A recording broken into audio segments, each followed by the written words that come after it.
Hi everyone, welcome to my channel. I guess I mentioned earlier in my previous videos that currently I'm in the job hunting process. So basically every day I'm super upset. I'm super worried.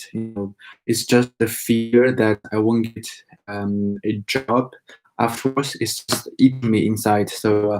I couldn't eat well. I was under a lot of pressure. There was a lot of mental damage because of the COVID. What it has done to the job market in general. I'm not talking about France. I'm talking about in Europe or globally in general. But today, I'm not talking about this. I actually have some good news to share. I literally just finished an interview like half an hour ago, and I thought, why not share my experience and share what we have talked about. Because I thought the interview went really good, even though it was just 20 to 30 minutes on the phone with the global head of HR, and then they reply me immediately with a second interview with the HR person in the UK. So basically, the role I applied for is based in Paris, so it requires English and French bilingual. But as I have admitted earlier, and it's also true that I don't speak fluent French at a business level. But I managed to convince them to talk to me further. And I also mentioned earlier that as a foreigner or as an international student, you will also be asked about what is your visa status, what is your immigration status, and what about your language skills. I think these two questions are the most asked question when you are on the interview with any recruiter in France or Europe in general.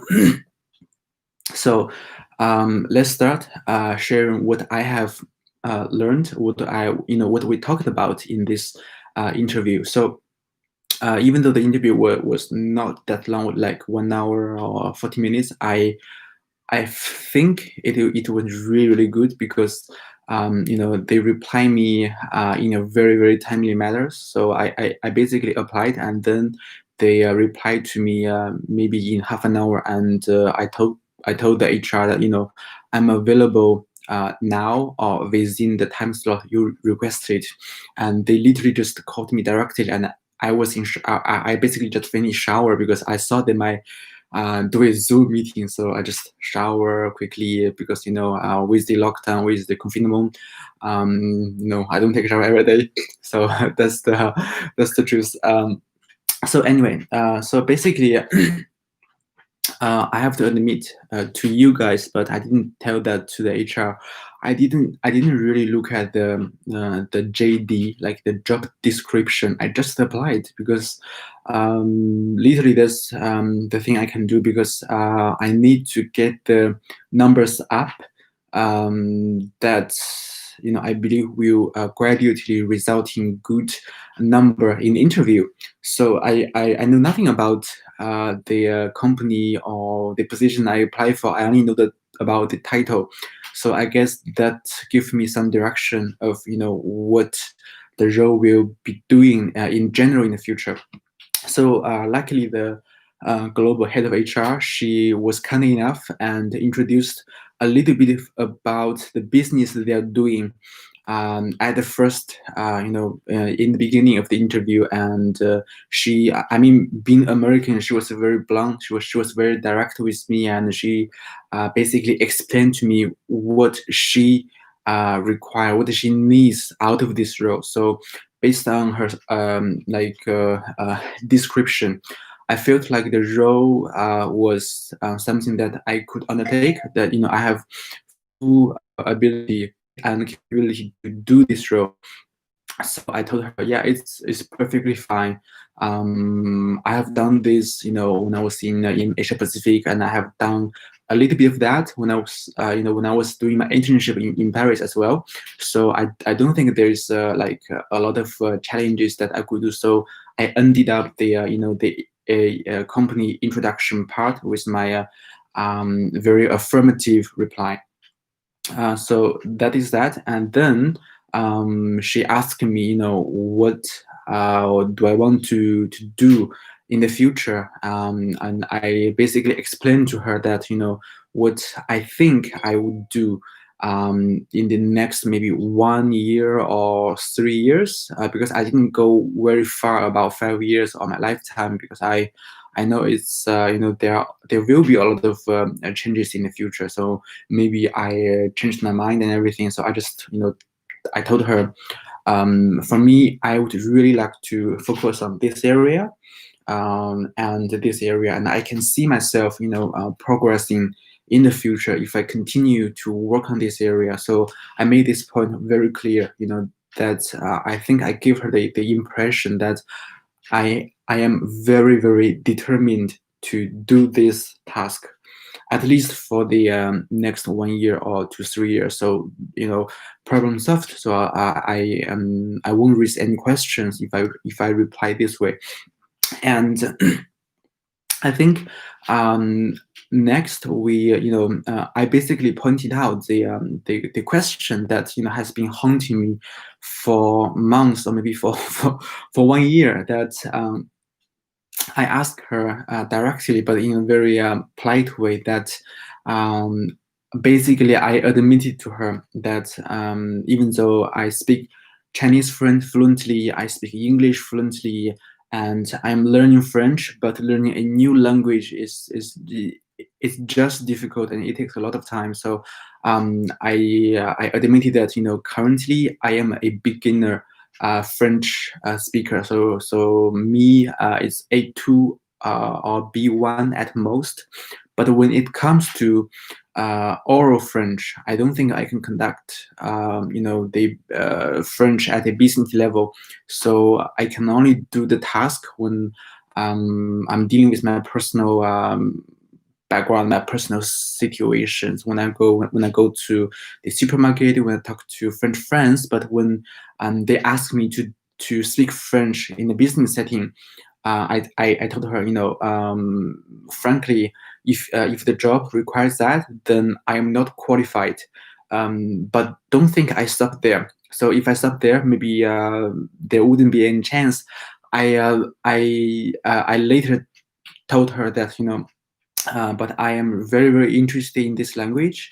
So I showed her my motivation for learning this language, like in a professional way. And I said to her that I am going to take the French courses in Mairie de Paris, which is basically the city hall of Paris. So hopefully in 1 year or after 1 year, I will be able to speak French fluently at a business level. So I also pointed out the possibility of my French is growing with the time. I will study French full time. At least after my internship is done, and I live in France. I live in Paris, so there will be more chance of me communicating directly with French people in France. So in this way, my French will improve faster. So I pointed the possibility out. So I guess that somehow helped to reduce her doubts on my French level. So I'm not sure, but I think if you guys are also facing this problem in the future, I guess the majority of us will be facing this problem. So you can also try to reply there, try to reduce their doubts, their concerns by saying something like that, just to show, even though the fact is that we don't speak French fluently at a business level, however, we have the intention and devotion in action to learn French, to improve our French. So maybe you can give them, or maybe you can finish your sentence by providing a time frame. Maybe 1 year or 2 years, you will be able to speak French fluently. So I guess in this way, you are guaranteeing, you are ensuring to your future employer that there will be risk of French being a barrier, but things will get better. Things will get a lot better with time. So I guess that's my point. So after just pointing out the first barrier of hiring a foreigner like me. I then I basically point out the second question I have, and I think she was dealing with recruitment for a long time, and she immediately point out, I'm me being Asian, being Chinese, there will be immigration process, for them to think about. So I was very I was being very blunt with them as well, that I fully understand this process and this question, and everything in France actually takes a long time. So I guess you guys all know this feeling. But that doesn't solve the problem. So I basically told her that I studied some French law, French employment law, French labor law when I was doing my master degree. Yeah, I mean, I didn't really study this part. I was studying the European law or the comparative law in general, but they don't really mind, and they don't really know. So you can just say something like that, and I point out that from my study, I actually know a lot of stuff about the immigration process, about the immigration legal requirements. So I told her that there might be 3 or 4 categories that I can legally stay and work in Paris or in France. I think that the first category is through maybe investment, which doesn't apply, in this situation, because I'm not going to invest 1 million euro in France just to get the visa, the long stay permit, and I'm just a poor student. I don't have 1 million euro to support me doing that. So it's a no-go. And I think the second category would be for family reasons. If you have, if you were previously born in France, or maybe in French territory, or if you have French parents, you were adopted, or etc., etc., or if you're married to a French person, or if you sign the back with a French person, then legally you can stay in France for maybe some time. So I guess that doesn't apply to me as well, because I don't have a French boyfriend or girlfriend to help me with that, and I'm not married. I don't even have a relationship right now, so it's so sad, but it's the truth. So I don't have this. And the third, I think the third category would be through work, like they can hire me as a employee, which is basically a CDD or CDE, or they can hire me as a contractor, or they can hire me as a freelancer. So those are the possibilities, them as an employer and me as an employee, or maybe a future contractor or a freelancer. We can actually work things out if they would like to think about these options. And I think the last option, what would be the last option? Yeah, the last option was actually me being a freelancer. So I just apply for profession libérale visa, or I apply for the auto entrepreneur visa. So it's basically me working as a freelancer for them. So I think it actually goes into the third category. So basically, I told them the options, and it's just depending on their preference and their capability. If they can do that, if they are willing to do that, if they are willing to invest in me, why not? I will work my ass off just to get the opportunity, just to work here.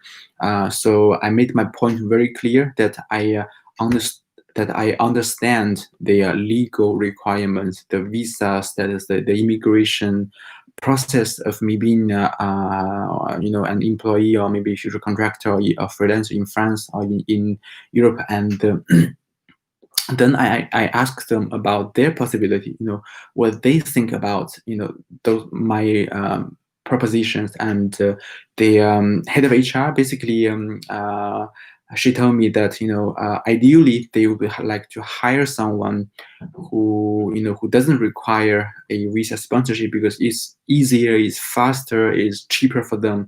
So it goes back to the point of us being rejected, being categorized as the maybe not preferred candidate.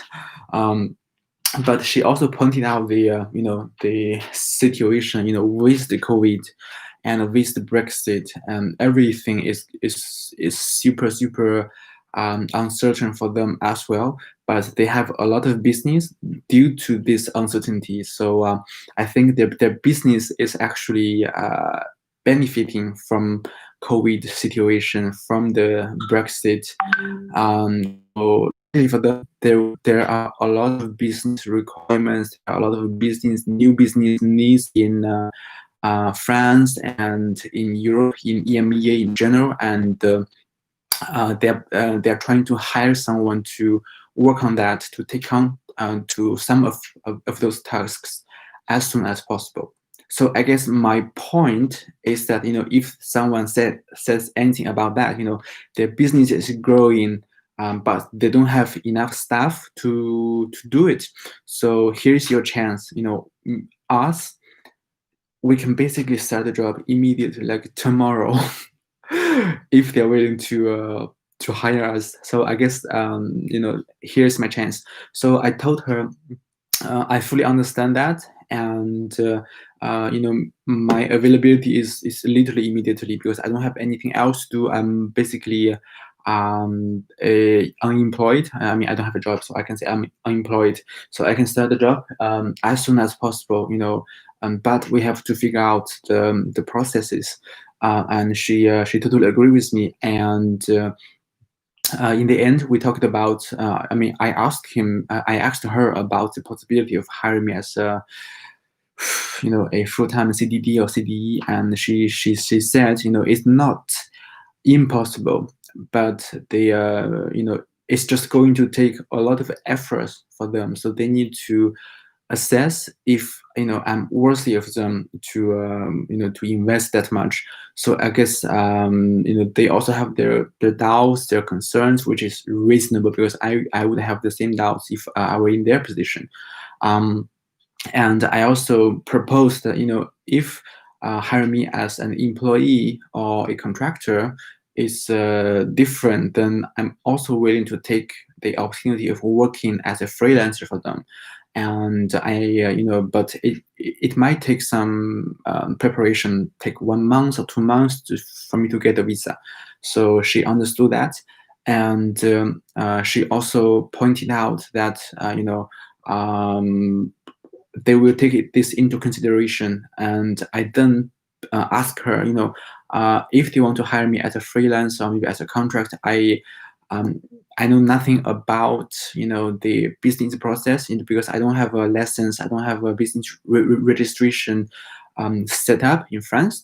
So how are things usually done in the US? And she told me basically in the US they just find an agency, and through the agency they pay the agency, and the agency for the freelancer. They have they have to figure things out. And I replied that I have done some of my research. I mean, I've been doing this research for 1 week or 2 weeks. I told her that me working as a freelancer, if I do things in the French way, it takes about 1 month or 2 months. But I noticed in the US there are a lot of freelance websites, so they can just post the engagements there, and me as an individual, we just I basically apply for the engagement, and I get paid by by the website, and they pay the website. And in the end, I guess I have to pay for 20% of the fee. But I'm totally fine with it. Just if things can work this way. So I guess in the end, I concluded that I'm open to all possibility. And I also pointed out that me, even though I have those kind of disadvantages, I also have my advantages, which is I had my experience in working in China, working in Asia Pacific. So when it comes to that, when it comes to a future needs of me doing tasks in Asia, I can come in very handy because the language barrier, the legal barrier, or the in entering a new market in Asia Pacific is going to be the same. As they're trying to hire this role in Europe, in Paris, I think it's the same. So me being multilingual, I speak Chinese at a native level.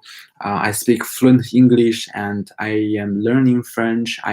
So those could be my future advantages when they need me to undertake a larger scope or a global scope role. So I can come very, very handy. And I know the market well in China, in Asia Pacific. On top of that, I have I had my internship in Paris with exposure to EMEA. I had exposure to Spain. I had exposure to Switzerland, to Netherlands, to the UK, to Germany, and of course in France. So my knowledge and my expertise can really come in handy. And she actually smiled. I mean, she basically smiled as she said, she found my resume quite interesting because me being an Asian and working in Europe is actually what makes this role perfect, because they have future needs, because it's an American company and they operate at a global level, but with a elite or with a smaller team. So that basically means everyone in the team, in the global team, would be required. I mean, if they have the possibility or chances, they can undertake tasks globally. So that would be actually something useful for me. And she also asked me the possibility of going back to Asia. I said, my visa is until the end of May. So if by then I haven't found anything interesting in Europe, I would have to go back to Asia. So and at this point, she basically said to me, they would really, really like to work with me, until then, but they have an immediate hire in here, so they want to move forward with the immediate hire in Europe. So I guess that's the end of our conversation. I think the communication style between me and an American, or maybe Australian, or maybe any native English speaking HR or interviewer would be productive, because honestly, if I'm talking with a French person, like a French who speaks English with an accent, or with the French mentality, I guess things wouldn't go as this well. And I don't know why. It's just what I usually do. I guess it's the fact that every time I speak with a French in English, and the French reply in English, I always get trapped into the French accent. I always get trapped into the French way of doing things, of thinking things. So I'm not being international enough. I'm not sure about you guys, but I guess it's quite common for us as well. So a lot of person are actually complaining that everything they arrived in France, the English has degraded. So I guess that's the truth.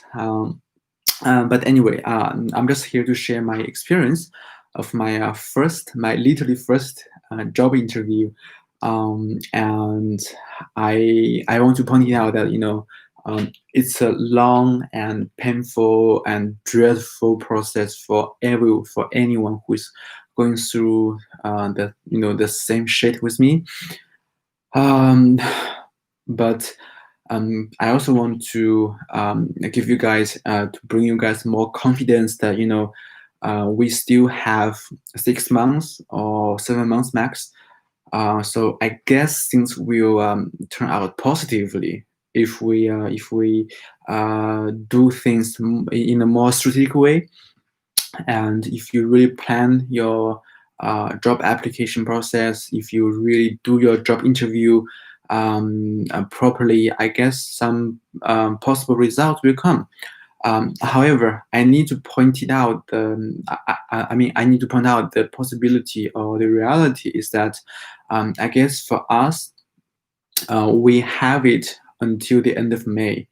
So usually in France or maybe in anywhere in the world, because a lot of the companies they have their fiscal year in the I mean, and technically it should be the end of December, but with the Christmas, with the holiday, with the New Year, a lot of people, I don't think they will change jobs in December or maybe in January, and some, the majority of the company they actually pay their bonuses in end February or March, so that the employee they need to get the bonuses first before they leave the company. So I guess that's true. So for us, I mean, the opportunity for us is to, we can apply for jobs as soon as possible, and we should apply for job constantly, no matter what are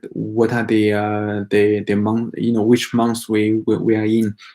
But we need to figure out the ratio we will get in the end, because if our visa expires in the end of May, that basically means if we don't have anything like a job offer in the beginning of May, because if we have the job offer, we need 1 month to process it, or sometimes it takes about, I mean, with the La Poste, with the post, it might take like 1 week longer.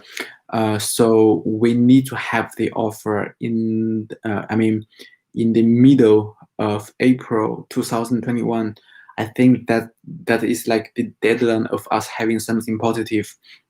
So if not, we have, I mean, we have like less chance of staying in France, because if you are physically not in France, you are in your own country, not in Europe or anything. With the COVID, with the limitation of international travel, I just feel like when the employer they're calling you, they ask you where you are, about your status, and you tell them you already left France because of the COVID. And I guess from their perspective, it will be like more difficult to hire someone outside of France, because um, it just takes time and takes efforts. It's and there I think there are certainty. They offer you a job offer, but you rejected it in the end, because if you are in a foreign country, you might be also interviewing with other companies in your own country. So I guess that doesn't look good for the employers in France or maybe in Europe in general. So I guess we can give it until the middle of April. So by then, if you don't have anything, that basically means less chance of us staying and working in France or in Europe. So we need to set a deadline, and usually the interviews takes about many rounds, maybe 3 rounds or maybe 6 rounds. I guess, because I had a job interview in China, it took me about 7 interviews. It took about 2 months, and in the end, I have to do a PowerPoint presentation to convince them. So we should start our first rounds of interviews in probably February, which is the perfect timing when everyone is think of leaving. And I think the HR they also completed about their headcount planning for 2021, so they already have the job listed on outside, basically. So everything is outside, is there. So maybe in February and maybe in March we will get more job interviews. But there are risks, because as I mentioned in my previous video, that I would advise you to treat your interviews, to treat your job applications and the the offer as something mathematic or calculus. What I mean is that even though you got these interviews, that doesn't ensure, in the end you will get an offer, because there are a lot of things for you and for them to consider.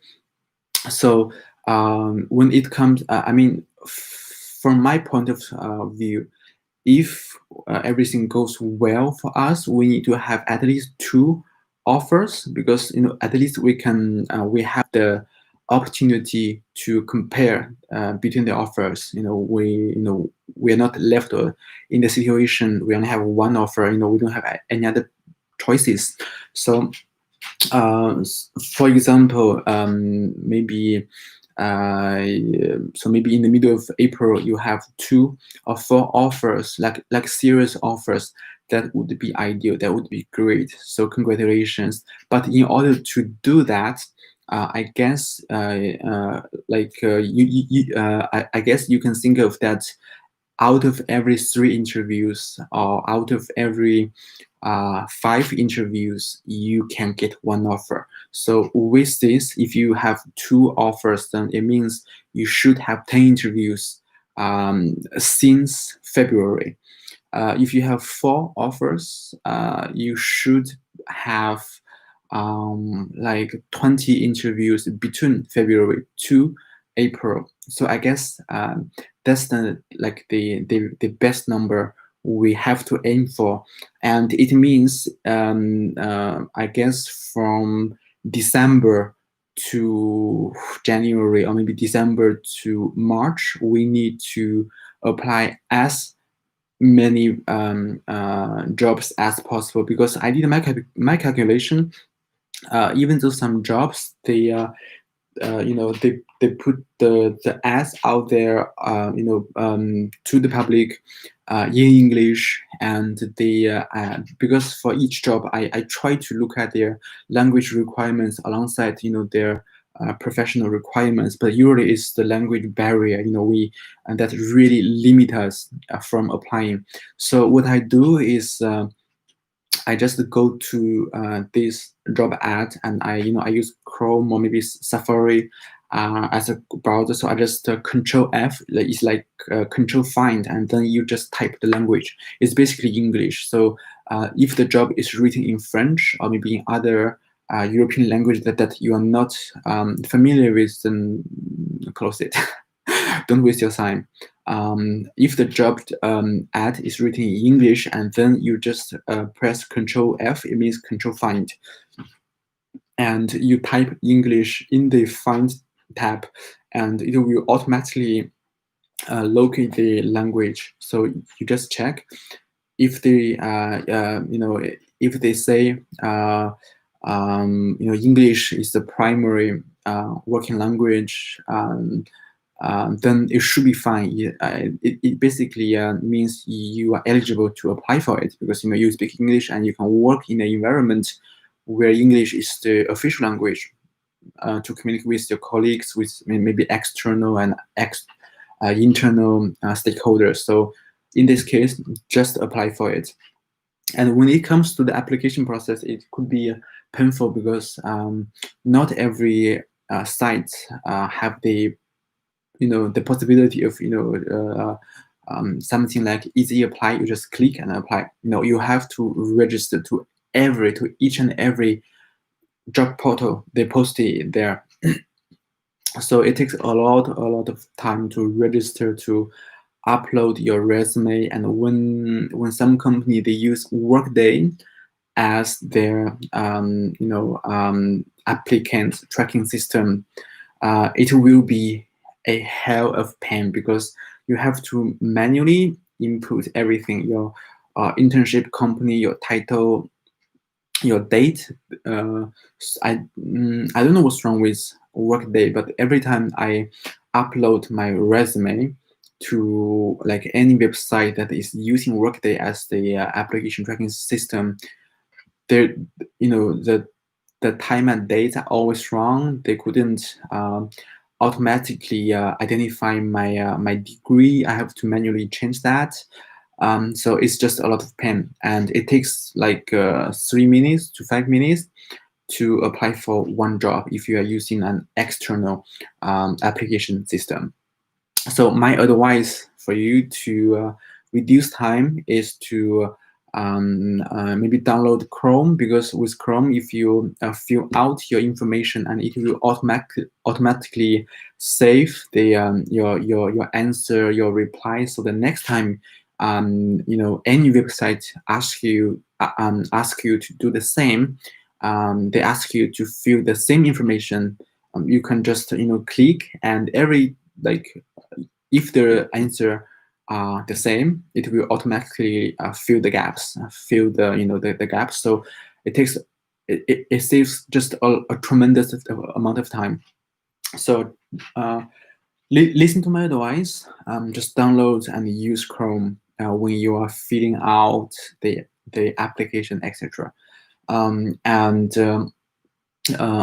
in my case, I tracked my my job applications, and I did some analysis and calculations. So basically, if you are a business school student, oh my god, I think I applied for 4,000 jobs within 3 weeks or 4 weeks, and I got 4 interview or 5 interview at most. So that's the ratio, and I have experience. Alors, du coup, puis, those are other words for so. So I guess that would be the number. So I don't know. Maybe if you are coming from HSC, HEC, ESSEC, ESCP. Pardon, I'm just so tired. If you are coming to the top 3 school, you really, you might get better reply, but I doubt it's the case, because due to the situation, due to the economy, due to the reduction in employment, I guess it should be the same for everyone. But if you're really coming from the top universities, I guess things might be easier, but not. I don't think there will be a huge differences. So that's my point for today. I really want to to share my interview, because it's the first, and tomorrow I have 3 interviews around a second, including a second round interview. So hopefully everything goes well. And yeah, I have to admit that sometimes when I talk, I just talk. I don't get to the point, or I forgot to get to the point. So I guess that's something I need to work on. So if you guys also think of that, just leave a comment. How do you think of my communication style? How do you think I express my point? Am I, right on the point, or am I just being very talkative and not, to the point? So just leave a comment, and I will actually read your comment. So and I will maybe improve. So luckily tomorrow I will get I will get 3 interviews and 1 interview pending. So I'm just waiting for his confirmation.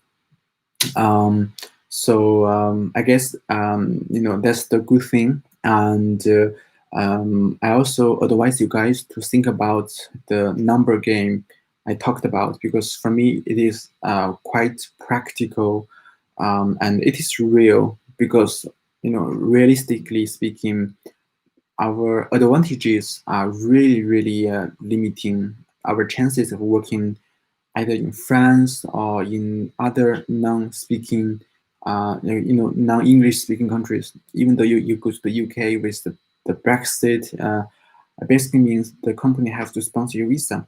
So even though you don't have the language barrier, or your language barrier is minimum, you still have to deal with the immigration problem. So our advantages, like our disadvantages, they're out there. So I guess when you think of this, just be honest with us. Try to think this as a number game.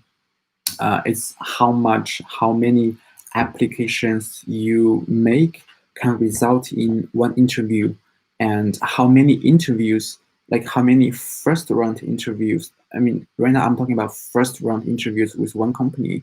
So how many first round interviews per company you have can result in an offer. And in the end, if you think about the uncertainty of it could be they revoke the offer, maybe due to the international travel, or they suddenly change their mind, or maybe other uncertainties. So we have to think about this, and we, at least now it's the end of November, we still have time, but I strongly advise you to apply right now and apply as many positions as possible, and use a lot of the tricks that you can learn from LinkedIn, or maybe from other websites, that would be beneficial for our process. So this concludes my topic sharing, my stream for today,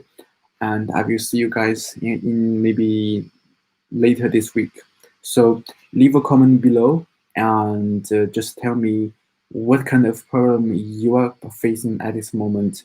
And I will try to share my experience, or my advice. And remember to subscribe to my channel, because I will talk